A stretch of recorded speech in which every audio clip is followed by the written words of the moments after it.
Habits that lead میں خوش آمدید۔ آج کے اس تفصیلی جائزے میں ہم جس موضوع پر بات کرنے جا رہے ہیں نا، وہ ہم سب کی زندگی کا ایک بہت ہی کڑوا سچ ہے۔ ذرا تصور کریں، آپ کے دفتر میں آپ کا باس آپ پر بلا وجہ چیخ رہا ہے، ملکی معیشت کا برا حال ہے اور اوپر سے باہر موسم بھی شدید خراب ہے۔ اب ایسے میں کیا یہ ممکن ہے کہ ہم یہ فیصلہ کریں کہ ہمیں ذرا سا بھی غصہ نہیں آنا؟ دیکھیں، عام طور پر تو ہم سب یہی سمجھتے ہیں کہ ہمارے جذبات یا ہمارا موڈ ان حالات کے محتاج ہیں۔ ہم اکثر یہی کہتے ہیں نا کہ یار، اس ٹریفک نے آج میرا پورا دن خراب کر دیا۔ بالکل، یا پھر یہ کہ اس کلائنٹ کی وجہ سے میرا دماغ خراب ہو گیا۔ لیکن آج کے اس تفصیلی جائزے میں ہم اس خام خیالی کو جڑ سے اکھاڑنے والے ہیں۔ یہ نشست دراصل اسٹیون کووی کی مشہور زمانہ کتاب the 7 habits of highly effective people پر مبنی ہماری سیریز کا پہلا حصہ ہے۔ ہم یہ جاننے کی کوشش کریں گے کہ مؤثر لوگ حالات کے رحم و کرم پر رہنے کے بجائے اپنی زندگی کی ڈرائیونگ سیٹ خود کیسے سنبھالتے ہیں۔ اور یہی وہ بنیادی نقطہ ہے جہاں سے دراصل کسی بھی قسم کی کامیابی کا سفر شروع ہوتا ہے۔ جب ہم اس کتاب کی گہرائی میں جاتے ہیں تو پتہ چلتا ہے کہ یہ محض کوئی موٹیویشنل تقریر نہیں ہے، یہ باقاعدہ انسانی رویوں کی سائنس ہے۔ ہم اکثر اپنی ناکامیوں کا ملبہ باس پر، مائکرو مینجمنٹ پر یا مارکیٹ پر ڈال دیتے ہیں، لیکن کتاب ہمیں بتاتی ہے کہ اصل مسئلہ یہ بیرونی عوامل نہیں ہے، بلکہ ہمارا ان کے لیے رد عمل ہے۔ صحیح۔ اس رد عمل والی بات سے مجھے ایک بڑی دلچسپ اور شاید تھوڑی چبھتی ہوئی تشبیہ یاد آ رہی ہے۔ جب ہم ہر چیز کا الزام حالات کو دیتے ہیں نا، تو غیر فعال یا جسے ہم ری ایکٹیو کہتے ہیں، وہ ہونا بالکل ایسا ہی ہے جیسے آپ ایک ریموٹ کنٹرول گاڑی بن گئے ہوں۔ اور سب سے بڑی ٹریجڈی پتہ کیا ہے؟ کیا؟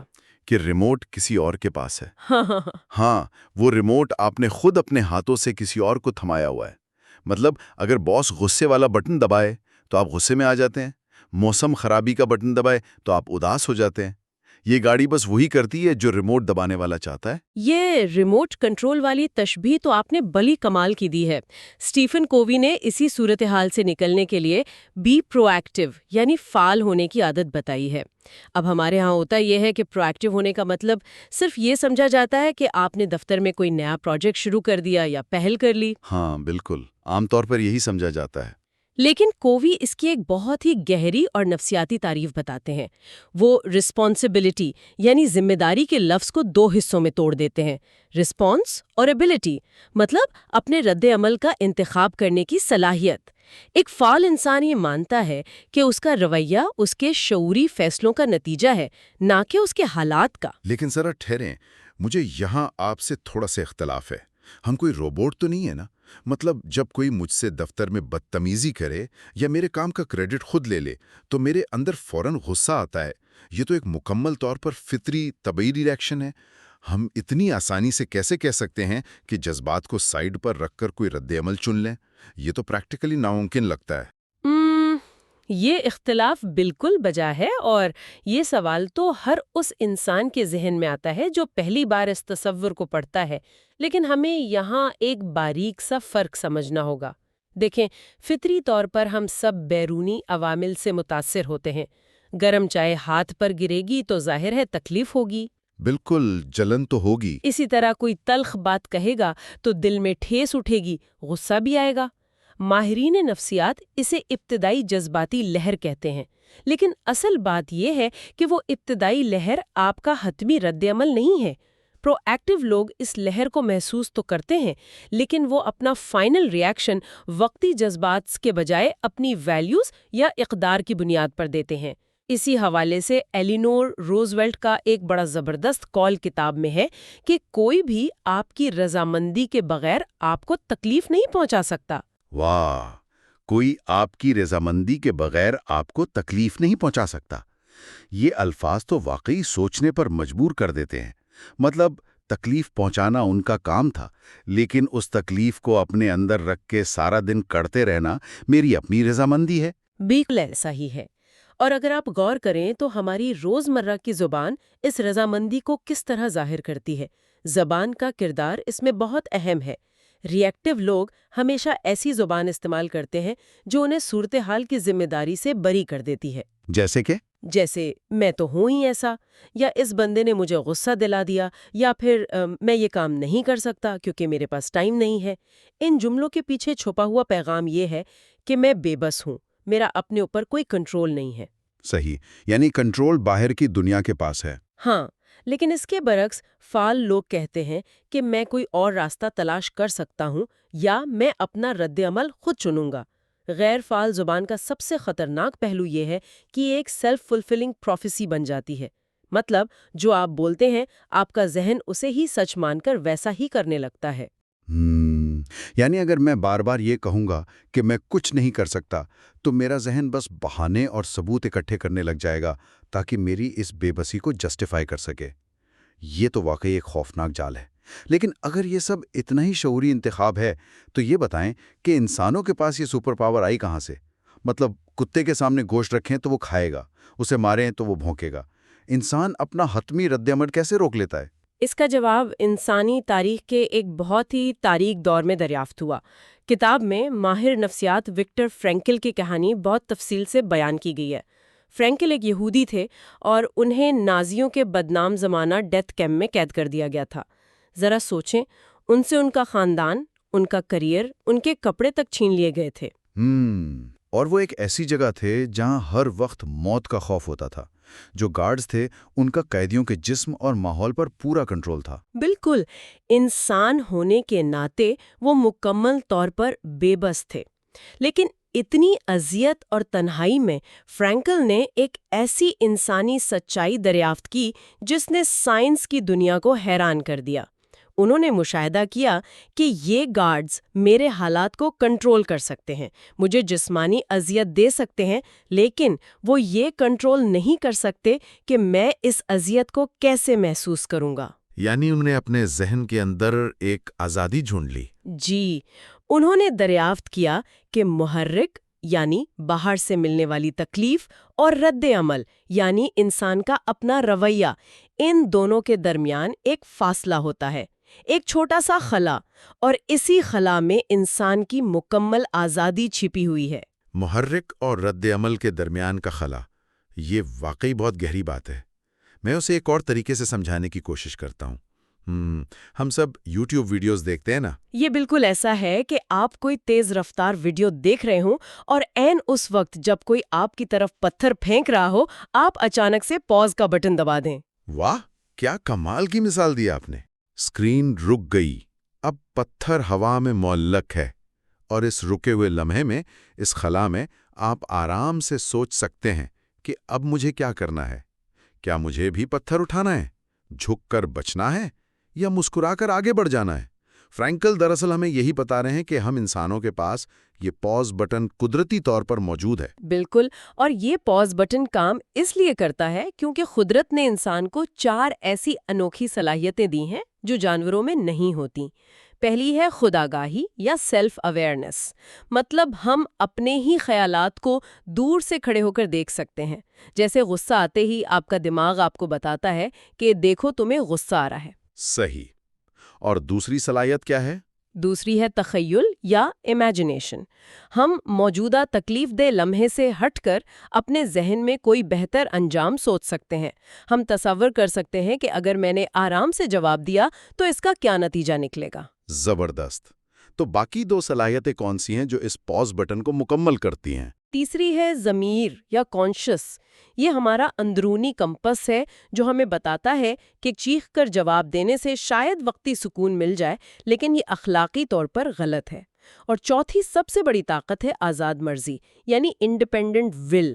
یہ وہ طاقت ہے جس سے ہم بیرونی دباؤ کے باوجود اپنے ضمیر اور تخیل کی روشنی میں ایک نیا فیصلہ کر سکتے ہیں۔ یہ چاروں مل کر اس خلا کو ایک طاقتور ٹول بنا دیتی ہیں۔ یہ سب سننے میں تو بڑا مسحور کن اور فلسفیانہ سا لگتا ہے۔ اور چلے مان لیا کہ نازی کیمپ جیسے حالات میں بھی ایک آرام ثابت ہوا، لیکن اگر میں آج کے دور کی بات کروں جہاں ایک ظالم باس آپ کی پروموشن روک سکتا ہے، آپ کا کیریئر خراب کر سکتا ہے، ہم تو عام انسان ہیں نا، کیا کارپوریٹ کلچر میں اس کی کوئی عملی مثال ہے؟ بالکل ہے۔ یہ کتاب صرف ہوائی باتیں نہیں کرتی، یہ پریکٹیکل مثالیں دیتی ہے۔ ایک ایگزیکٹو کی کہانی ہے جو ایک ایسی کمپنی میں تھا جس کا باس انتہائی ڈکٹیٹر قسم کا شخص تھا۔ وہ کسی کی بات نہیں سنتا تھا اور بس اپنی چلاتا تھا۔ ظاہر ہے پورے دفتر کا ماحول انتہائی زہریلا ہو چکا تھا۔ باقی سارے لوگ بس کوریڈورز میں کھڑے ہو کر باس کی برائیاں کرتے رہتے تھے۔ یہ ان کا ریئیکٹیو رویہ تھا۔ اور سچ پوچھیں تو زیادہ تر لوگ یہی کرتے ہیں۔ جب باس ظالم ہو تو آپ شکایت کے علاوہ کر بھی کیا سکتے ہیں؟ یہی تو وہ مائنڈ سیٹ ہے جسے توڑنا ہے۔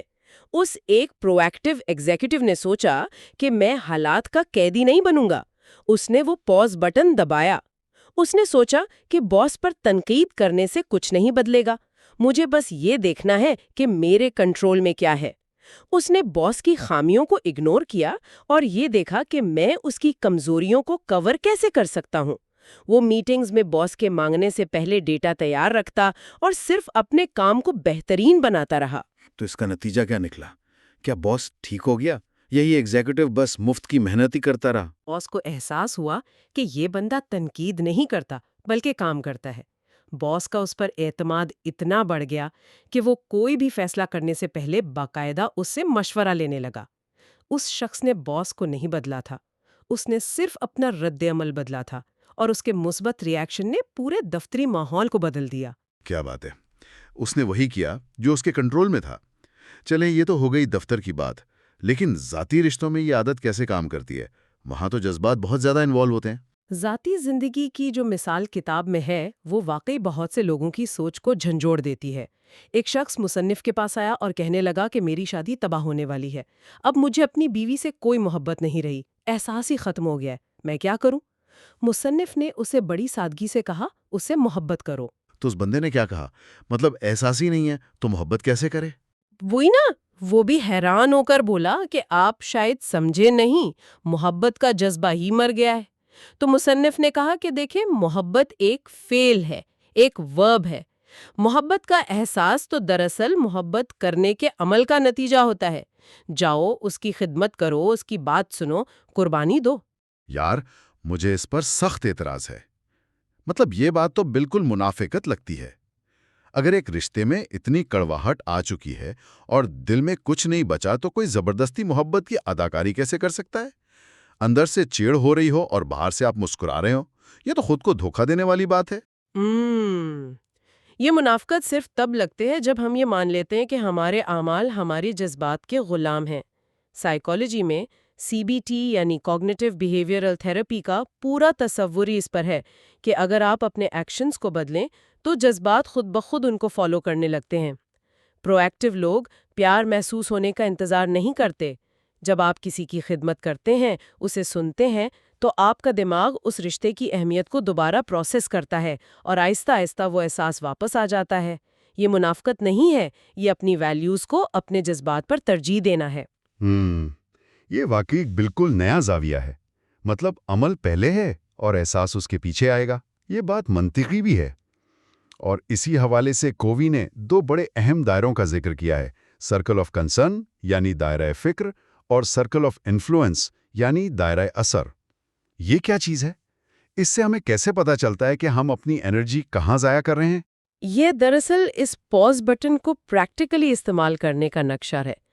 فرض کریں آپ ان سب چیزوں کی لسٹ بناتے ہیں جن کی آپ کو فکر رہتی ہے، مثلاً ملکی حالات کیا ہیں، مہنگائی کا کیا بنے گا، باس کا موڈ کیسا ہے۔ یہ سب مل کر ایک بڑا دائرہ بناتے ہیں جسے دائرہ فکر یا سرکل آف کنسرن کہتے ہیں۔ لیکن ان میں سے زیادہ تر چیزوں پر آپ کا کوئی اختیار نہیں ہے۔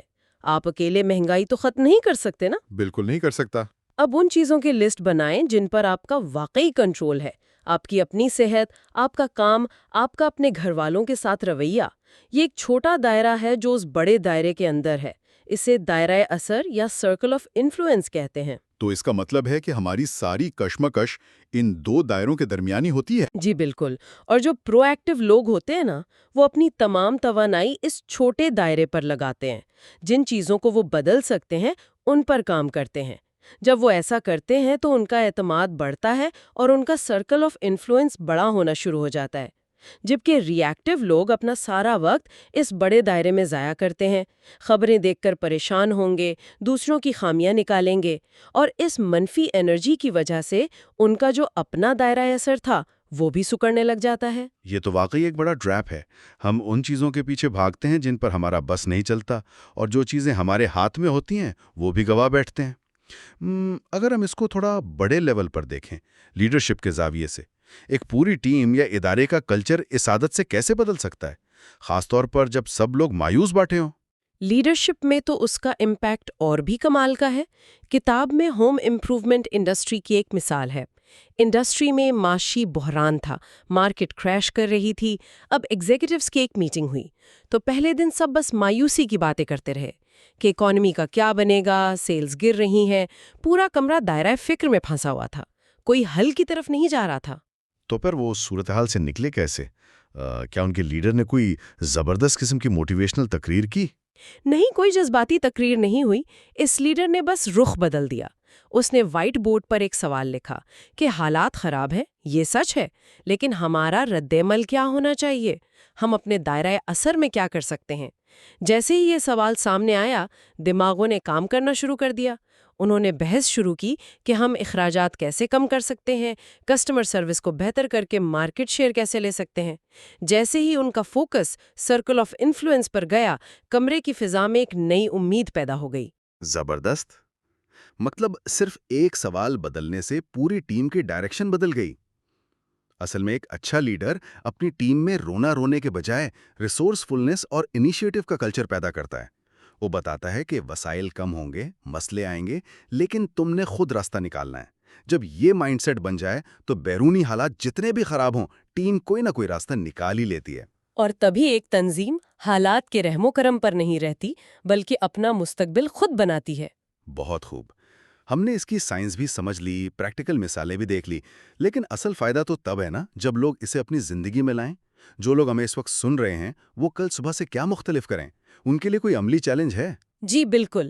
مصنف نے باقاعدہ ایک 30 دن کا ٹیسٹ یعنی 30 ڈے ٹیسٹ دیا ہے۔ چیلنج یہ ہے کہ آج سے لے کر اگلے 30 دنوں تک آپ اپنی ساری توجہ، اپنی ساری انرجی صرف اور صرف اپنے دائرۂ اثر پر لگائیں۔ یعنی ان 30 دنوں میں نہ تو خبریں دیکھ کر ٹینشن لینی ہے، نہ ٹریفک کو برا بھلا کہنا ہے، اور نہ ہی کسی کی خامیاں نکالنی ہیں۔ صرف ان باتوں پر فوکس جو میرے کنٹرول میں ہیں۔ بالکل۔ دوسروں کو جج کرنے کے بجائے خود ایک مثال بنے۔ اندھیرے کو برا بھلا کہنے سے بہتر ہے کہ خود ایک چراغ جلا لیں۔ جب بھی کوئی مشکل آئے، انگلی اٹھانے کے بجائے خود سے پوچھیں کہ میں اس میں کیا بہتری لا سکتا ہوں، اور ساتھ ہی خود سے روزانہ چھوٹے چھوٹے وعدے کریں اور انہیں ہر حال میں پورا کریں۔ یہ جو خود سے وعدے کرنے والی بات ہے نا، یہ دکھنے میں تو بڑی چھوٹی سی مائکرو ہیبٹ لگتی ہے، جیسے صبح جلدی اٹھنا، لیکن سائیکولوجیکلی یہ اپنی اندرونی سچائی یا انٹرنل انٹیگریٹی کو مضبوط کرنے کا نام ہے۔ جب ہم اپنا کیا ہوا وعدہ پورا کرتے ہیں تو دماغ کو سگنل جاتا ہے کہ میں جو کہتا ہوں وہ کر سکتا ہوں۔ اسی سے تو خود اعتمادی بنتی ہے اور ہمیں یقین آتا ہے کہ ہاں بھائی، ہم اپنی لائف کا کنٹرول لے سکتے ہیں۔ اور یہی وہ پریکٹس ہے جو انسان کو اندر سے باہر کی طرف یعنی انسائیڈ آؤٹ بدل کر رکھ دیتی ہے۔ آپ اپنے جذباتی ری ایکشنز کے غلام نہیں رہتے۔ باقی یہ 30 دن کا ٹیسٹ بہت سی زندگیاں بدل سکتا ہے۔ چلیں اب ہم اپنی اس تفصیلی نشست کو سمیٹتے ہیں۔ آج ہم نے دیکھا کہ پروایکٹیو ہونا صرف پہل کرنا نہیں ہے، بلکہ اپنے ریسپانس کا انتخاب کرنا ہے۔ دائرہ فکر سے نکل کر دائرہ اثر میں آنا ہے۔